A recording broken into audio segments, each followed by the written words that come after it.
예. 자, 오늘은 이제 임재록 공부입니다. 임재록 공부. 지난번에 이제 마방에서 서문을 공부하다가 말미에 거의 다 했습니다. 말미에 이제 우리가 그 같이 토론할 거리가 있다 그랬죠. 그래서 지난 시간에 제가 그 김용옥 선생 그 화두 해능과 셰익스피어라는 그 통나무 출판사에 나온 책을 좀 안내해 드렸고, 그분이 이제 저술한 저서 중에서의 주장을 이제 소개를 좀 해드렸습니다. 그래서 오늘은 이제 그 내용하고 견주어서 우리가 어떻게 이 임재 스님의 법문을 공부해야 될지에 대해서 같이 탁마하는 시간을 갖도록 하겠습니다.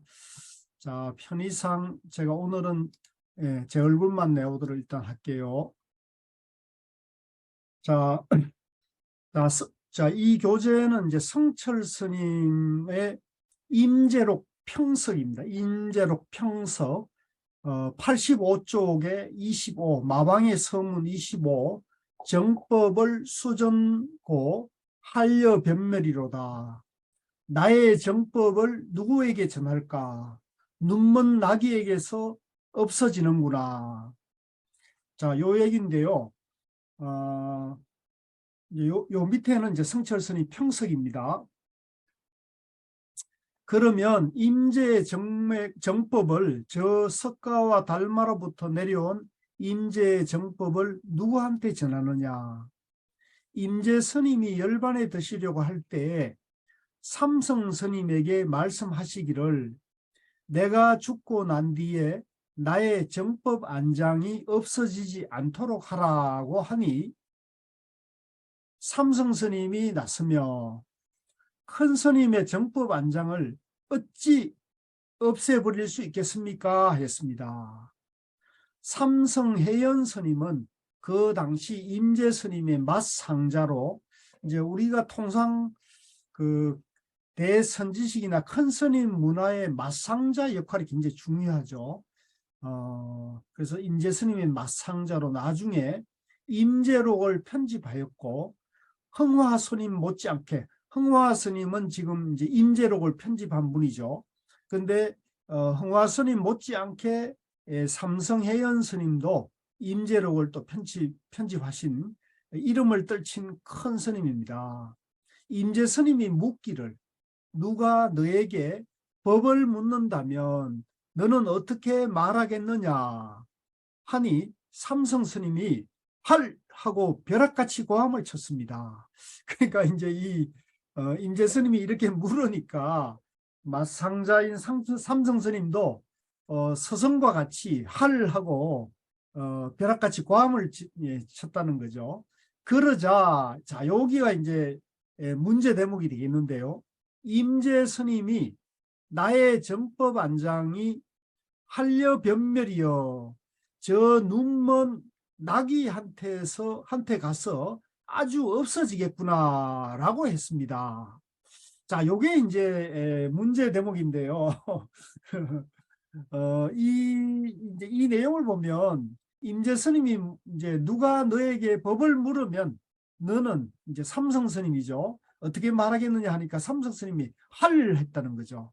그러니까 임재 스님이 말씀하시기를 나의 정법 안장, 이제 나의 정법 안장이라는 것은 나의 이제 정법이죠. 정법이 저 눈먼 나귀, 당나귀한테 가서 아주 멸해지겠구나 하고 했습니다.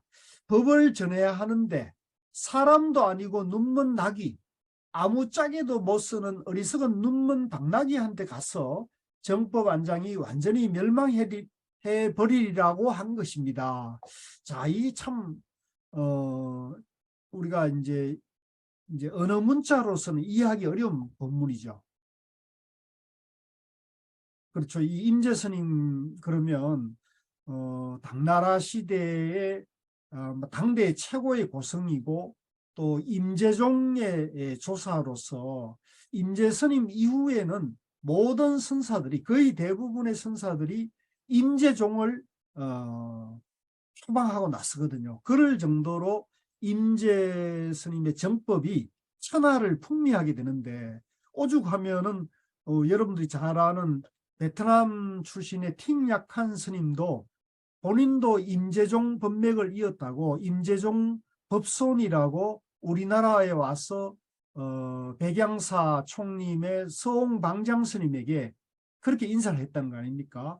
스님, 저도 임재의 38대 손입니다. 그러니까 이제 스님하고 저하고는 법형제입니다. 이렇게 이제 얘기를 했다는 거잖아요. 그러니까 이 천하의 임재 스님 이후에는 임재 스님의 정법이 천하를 풍미하게 되거든요. 근데 여기서는 이제 마상자에게 저 눈먼 나귀한테 가서 없어지겠구나 이렇게 이제 말을 했거든요.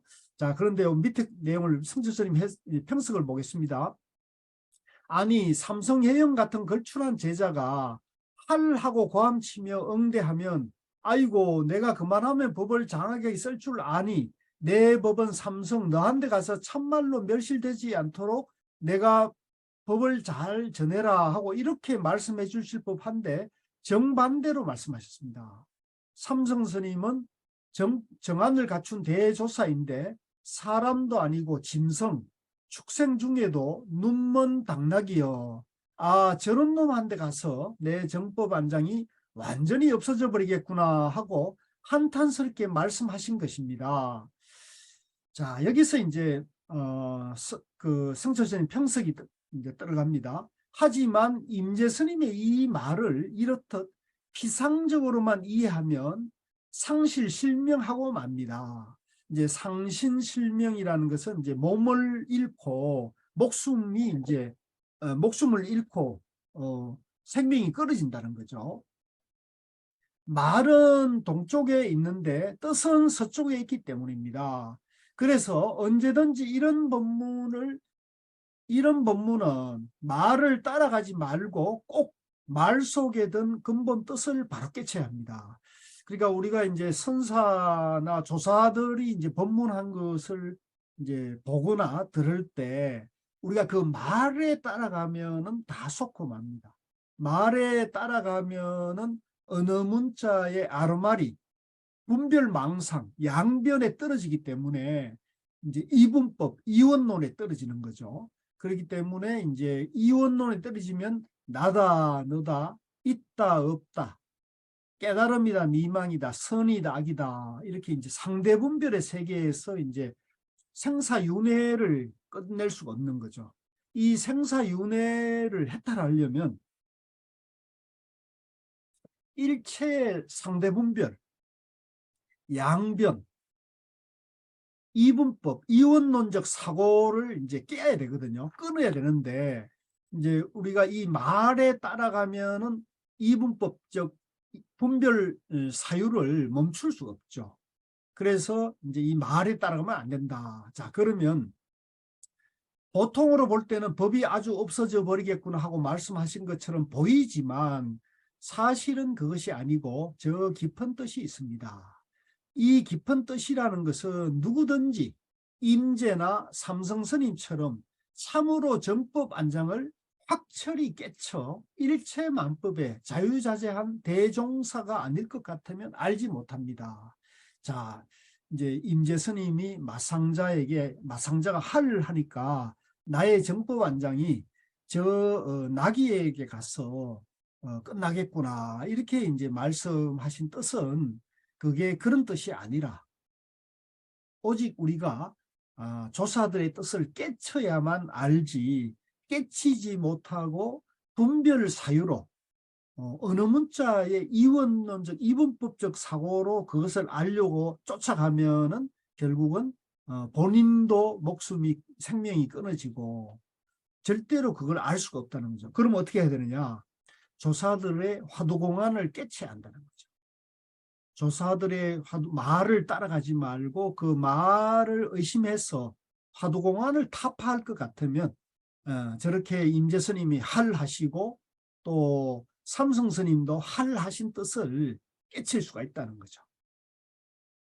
또 말은 동쪽에 있는데 뜻은 서쪽에 있다고 하니까 그럼 없어지지 않는단 말 아닌가 하고 이렇게 이해할지도 모르겠습니다. 그렇지만 그것은 아니다 말입니다.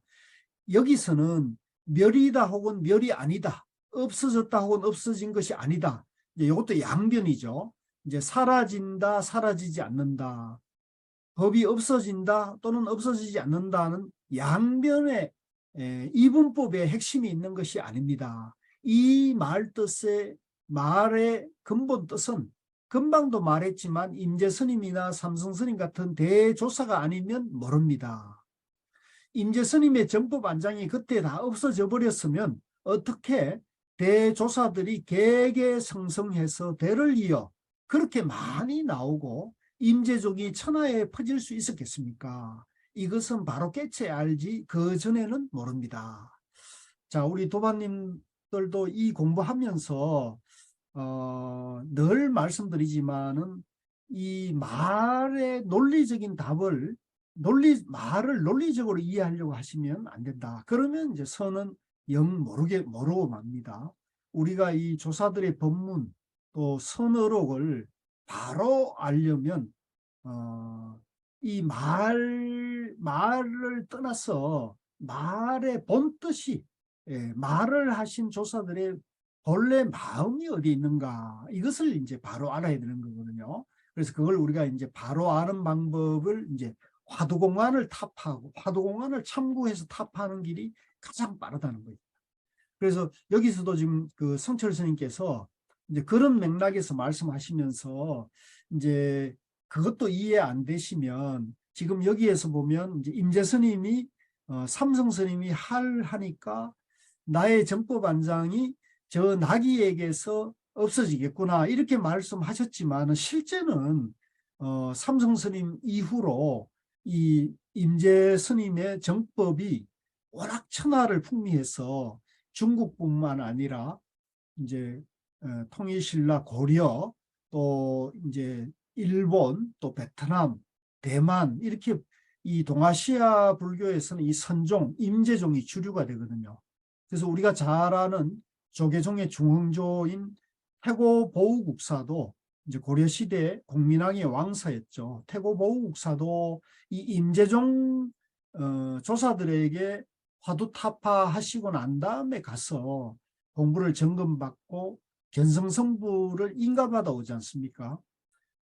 태고보우 스님뿐만 아니고 나홍 스님도 그렇습니다. 나홍 스님도 그렇고 백운경한 스님이라고 직지심체 요절을 지은 금속활자로 세계 최고로 이 간화선을 천하에 알리는 그 책을 저술했던 직지심체 요절을 지은 백운경한 스님도 임재종 조사들에게 다 이 법맥을 인가받아오고 또 고려시대에 이제 그런 태고보우, 나홍, 백운경한 이렇게 해서 지금 대한불교 조계종까지 이어지는 이 법맥이 임재법맥이거든요. 그러니까 이 여기서 임재 스님이 이렇게 말씀하신 그 뜻이 아니라는 걸 우리가 알 수 있죠. 오히려 그런 법문이 반대로 이해해도 좋을 정도로 이 임재종이 천하에 퍼지게 됐다는 거죠. 그러니까 이제 이 뜻을 그렇게 알면 안 된다. 이렇게 이제 지금 성철 스님께서 평석을 해놨는데,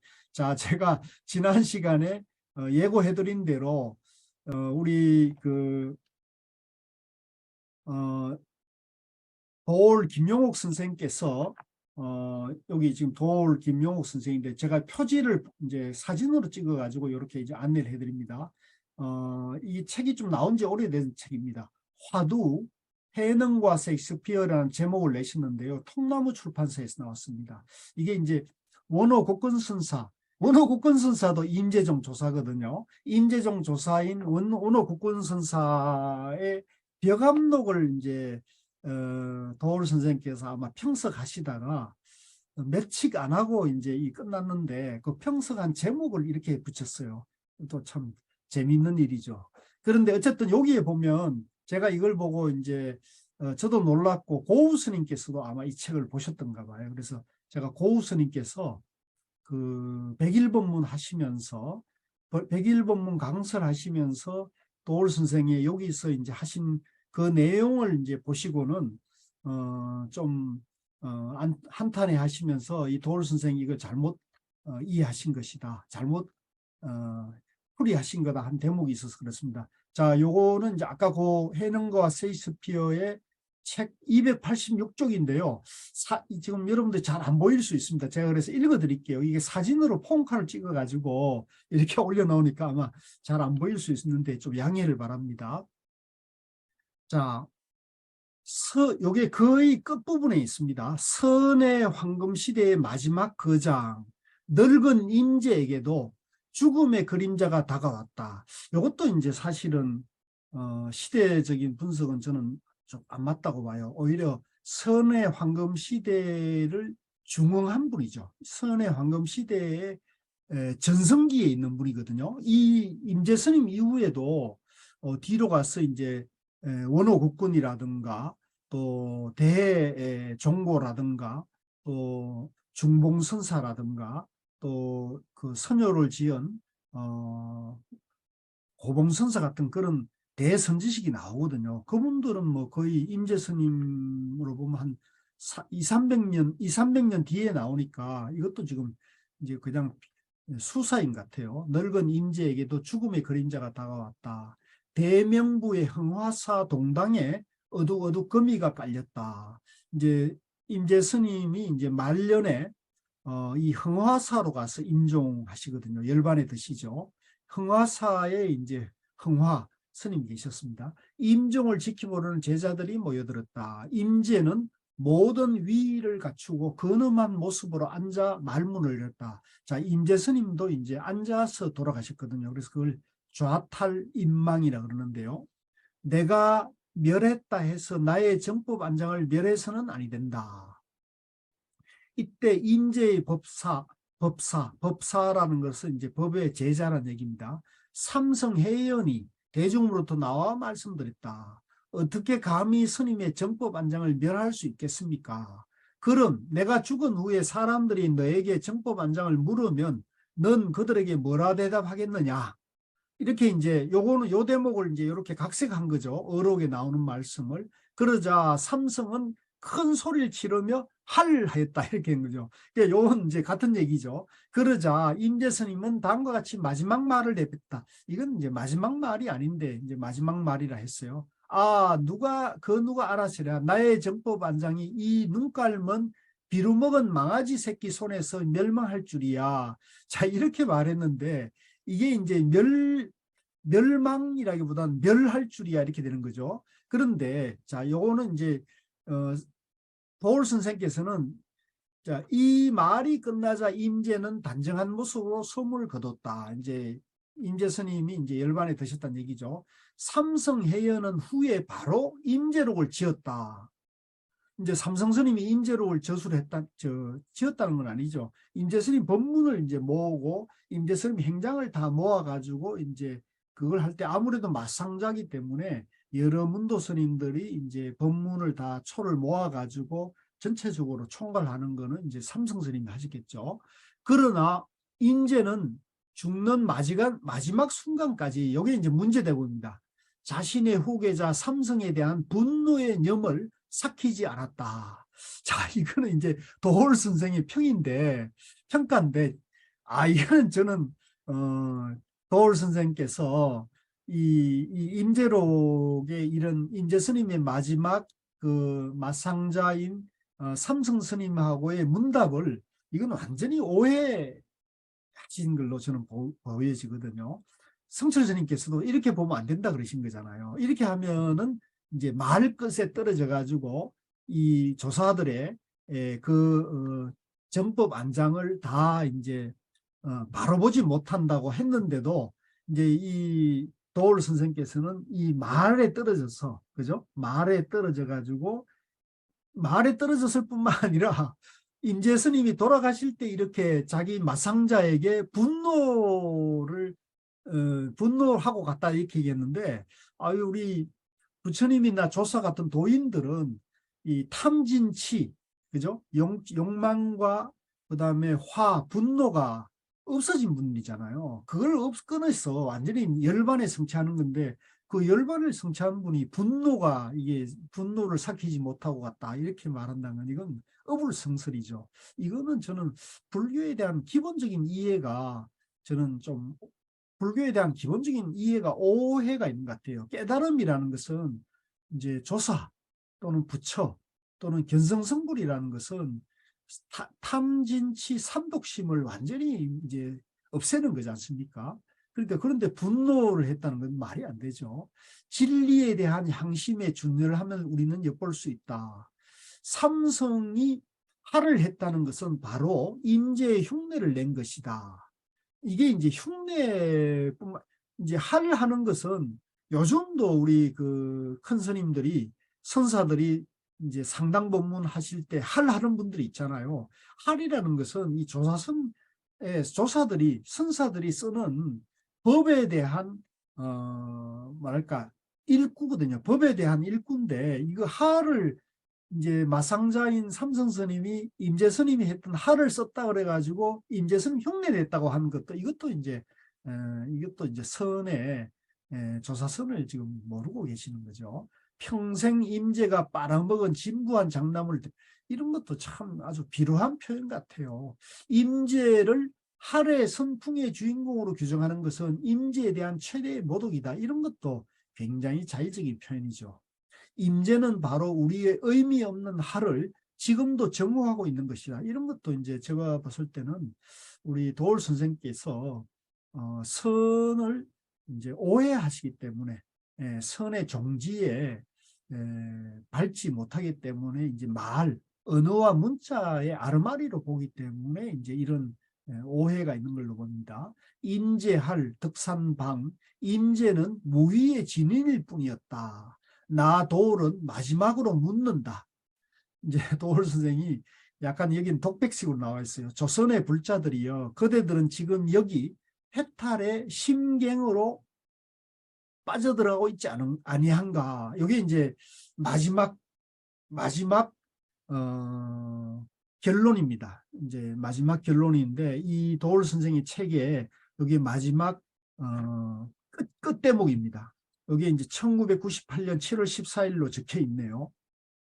자, 이 내용을 우리 도반님들은 어떻게 보십니까? 여러분들은 이 내용을 보면은 성철 스님의 어떤 평석하고는 정반대로 이제 이 임재 스님과 삼성 스님의 문답을 이제 말 그대로 받아들이면서 이제 그걸 또 상당히 에스컬레이트를 해가지고 임재 스님이 돌아가실 때 이제 자기 마상자에게 이제 화를 내면서 화를 삭히지 못하고 돌아가셨다는 식으로 얘기한단 말이에요. 이런 것이 저는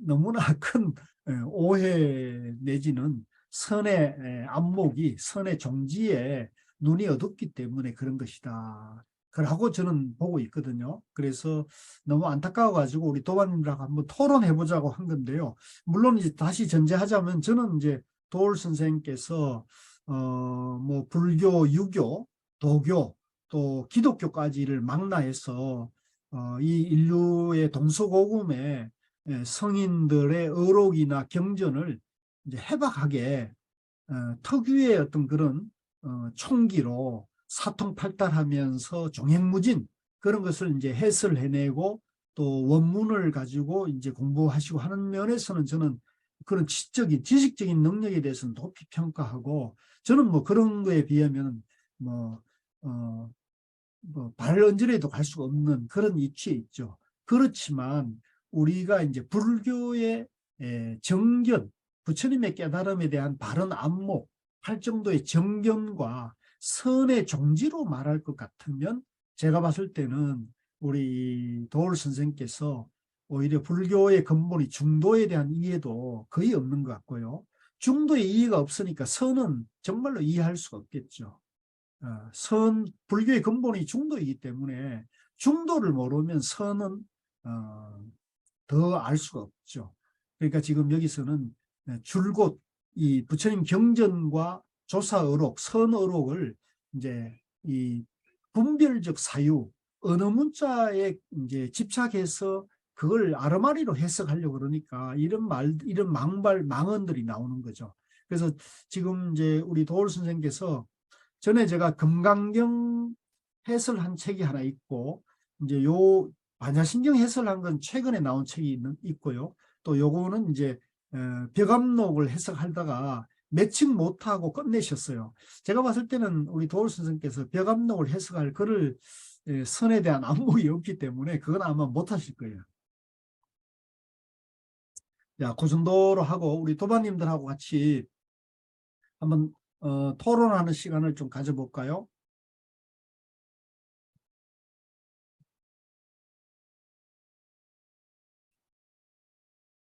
예, 우리 도반님들 마이크 켜시고요. 자, 어떻게 생각들 하시는지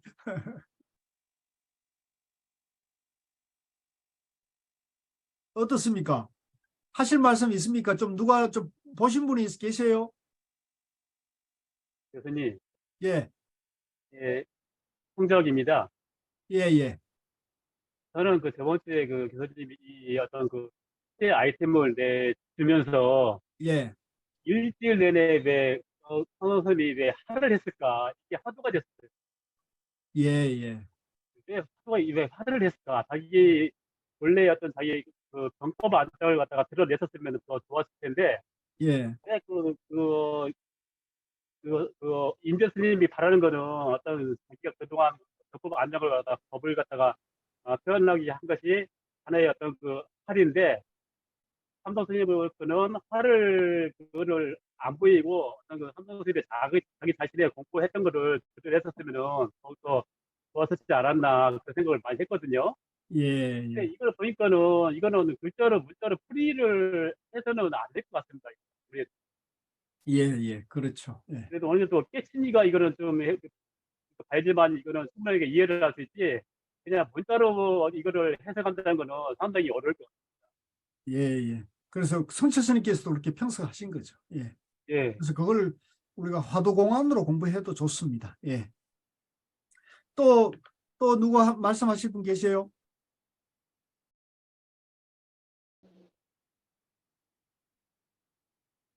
청호 고사님 들리세요? 아, 마이크 켜셔야 되는데요, 마이크.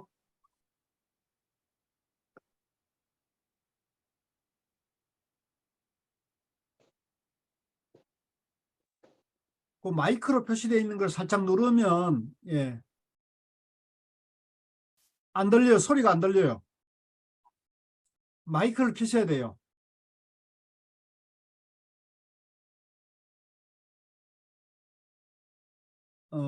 지금 스마트폰으로 보고 계신가요? 그 스마트폰에 뭐 이렇게 마이크 표시가 있다는데 그 마이크 표시를 살짝 누르시면 되는데 소리가 안 들립니다.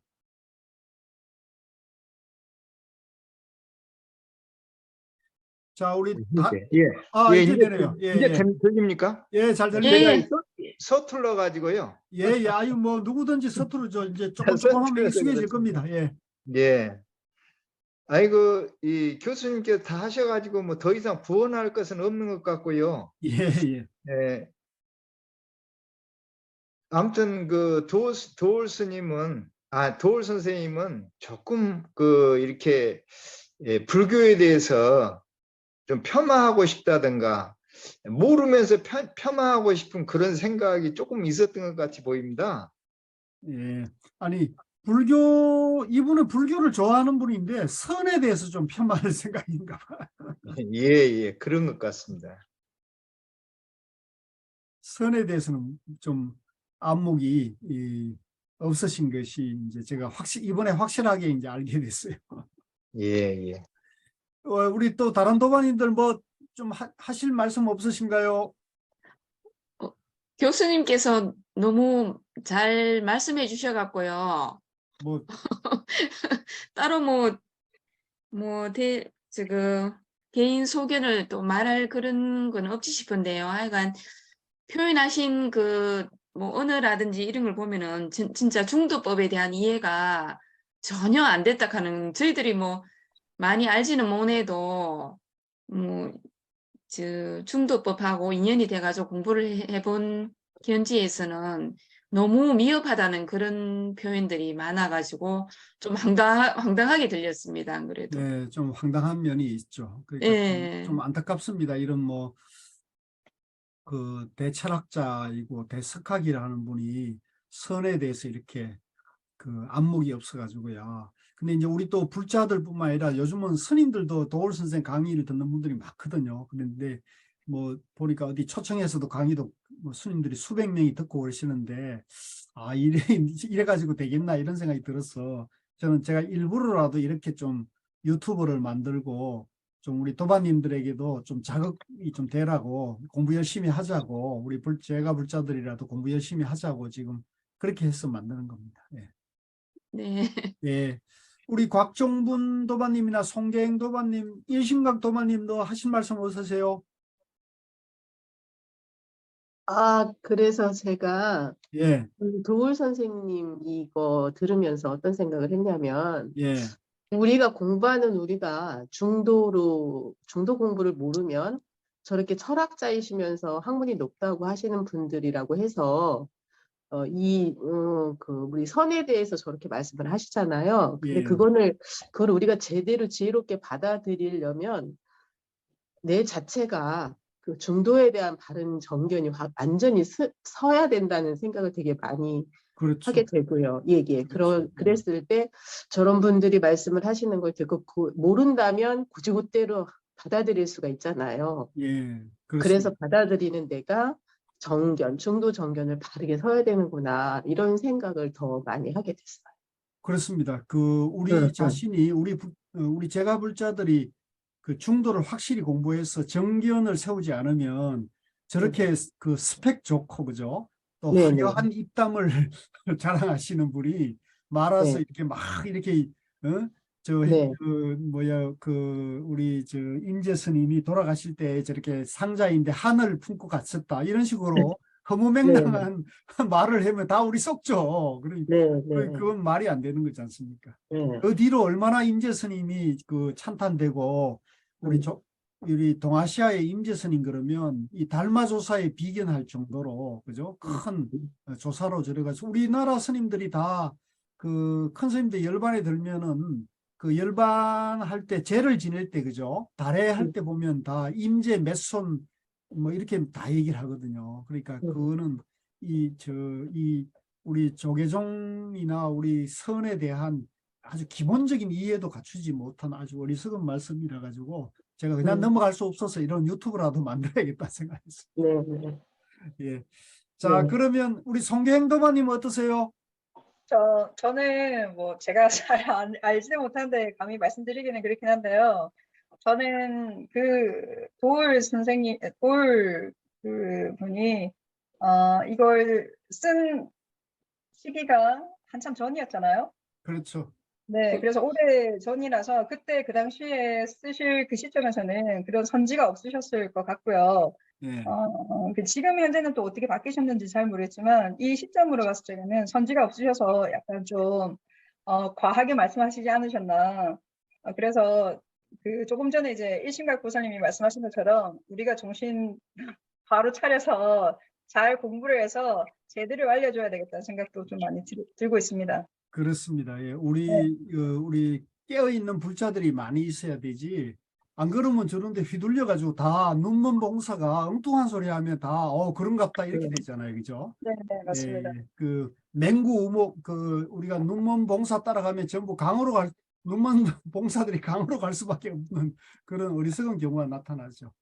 예. 네. 자, 그러면 이제 요거는 뭐 여기까지 정도 하고요. 우리 본래 공부하는 대로 가야겠죠. 네. 네. 예, 그래서 다시 이제 그 임재로 원문으로 와가지고요. 자, 26 원각 종련노 스님이 이제 임재록을 널리 이통시키니 원각 노연 스님은 원각 여긴 종련이라 했는데 여기 노연이라 했네. 원각 노연 여기 그냥 노연을 하겠습니다. 노연은 원각사라는 절에 거처하던 종련선사를 가리키는데 운문종의 운문스님 밑에 8세손입니다. 하북 출신으로 선화 연간에 궁중으로 초대받아 설법하였으며 천자의 신임이 두터운 명성이었습니다.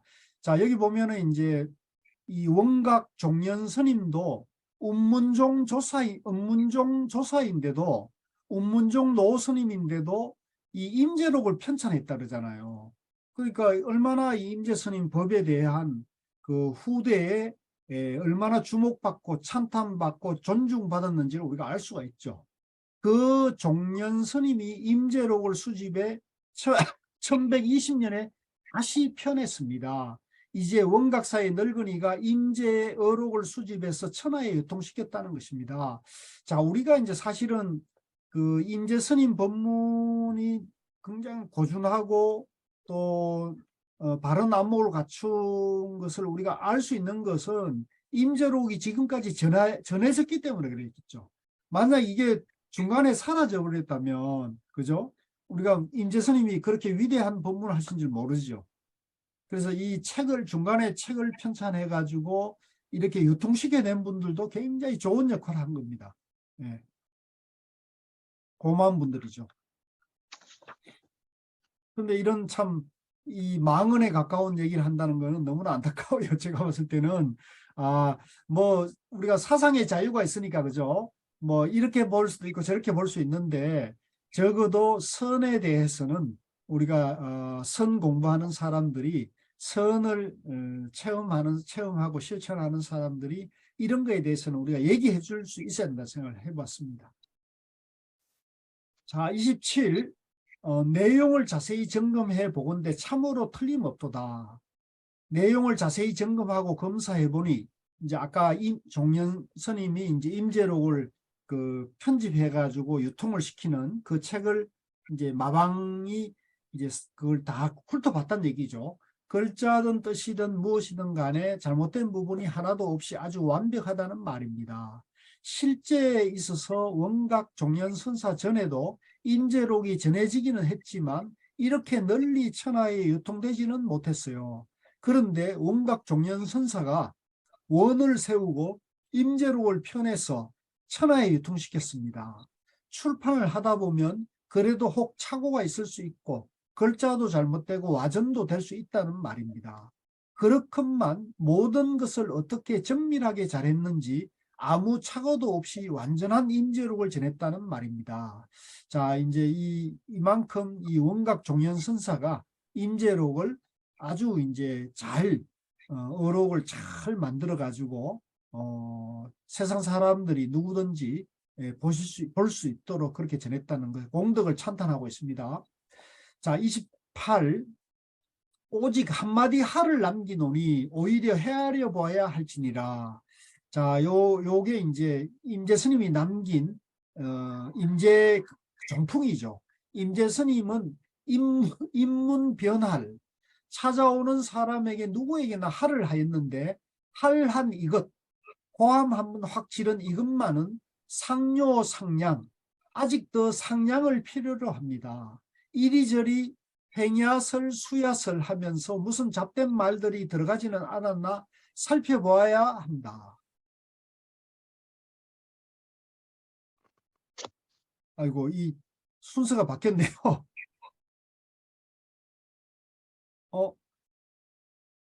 이게 두 장이 들었네. 이게 착오가 있습니다. 이 두 장이 복사가 됐네요. 예, 넘어가겠습니다. 말입니다.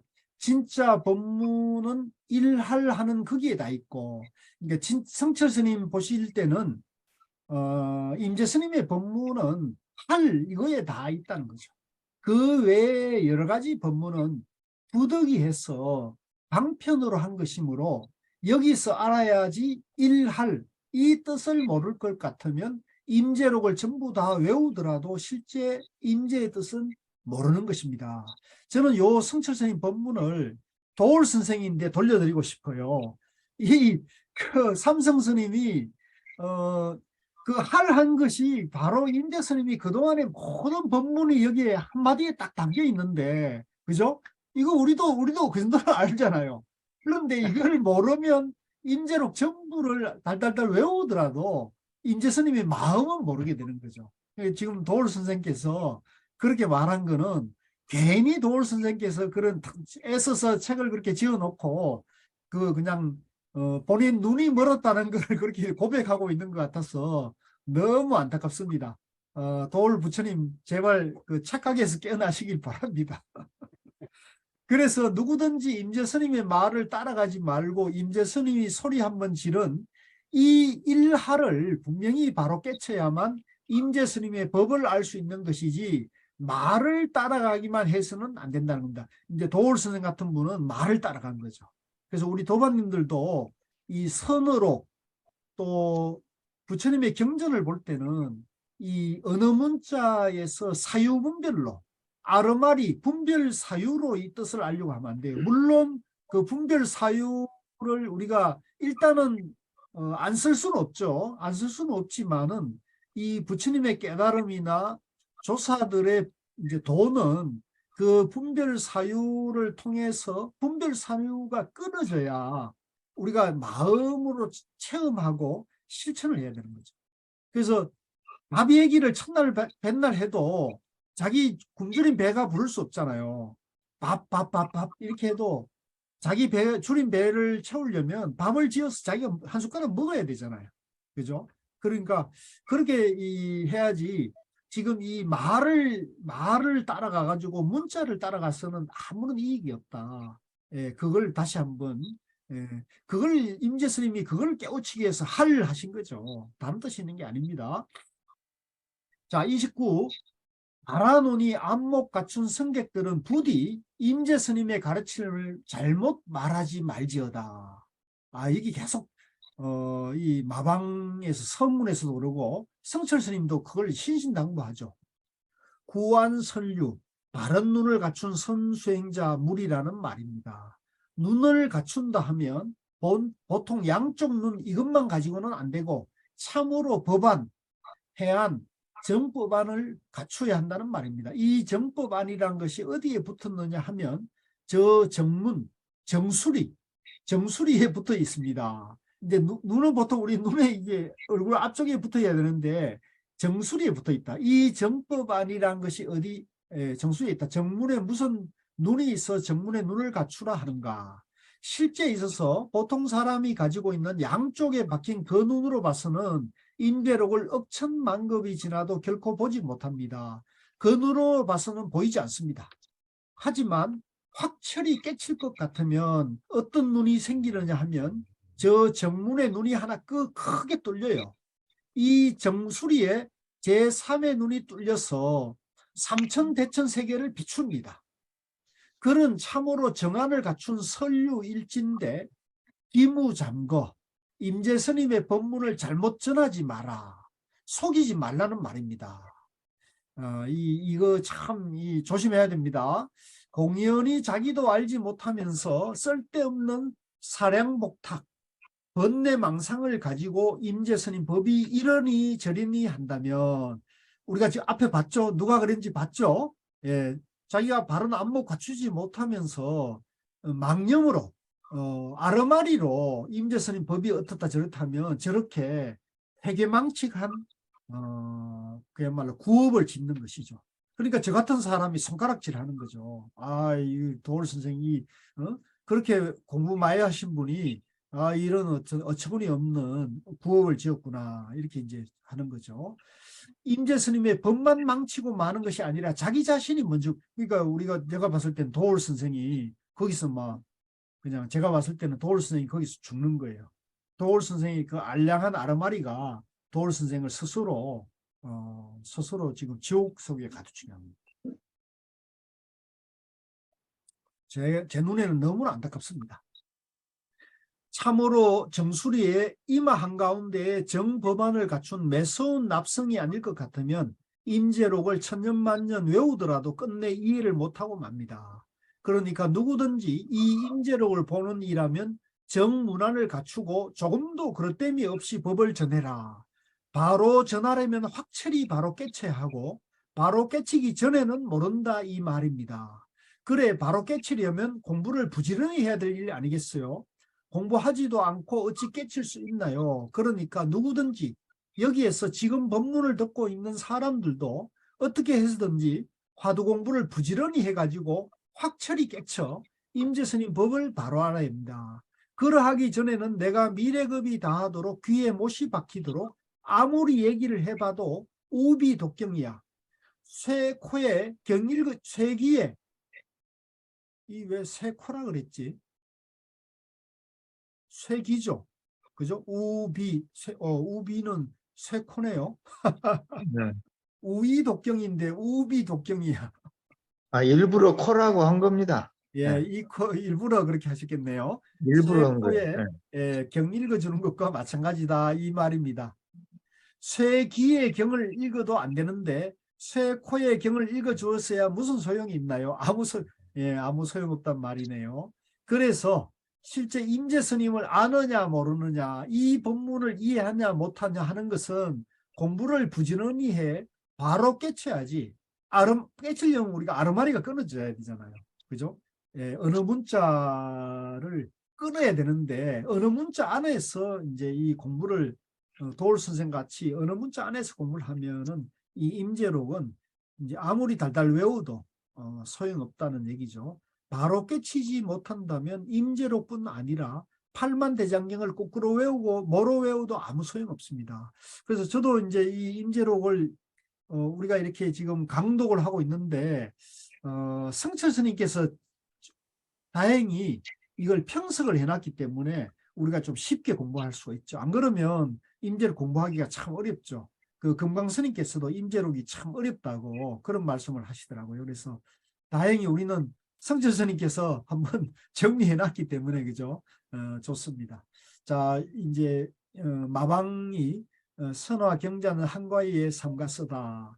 북종 휘종 2년 때의 중추절입니다. 이 북종 휘종 때는 대종고 스님이 활동할 때거든요. 서기로 보면 1120년이에요. 임재 스님이 돌아가신 지 254년 뒤에 원각 종년 선사가 임재록을 천하에 널리 유통케 했습니다.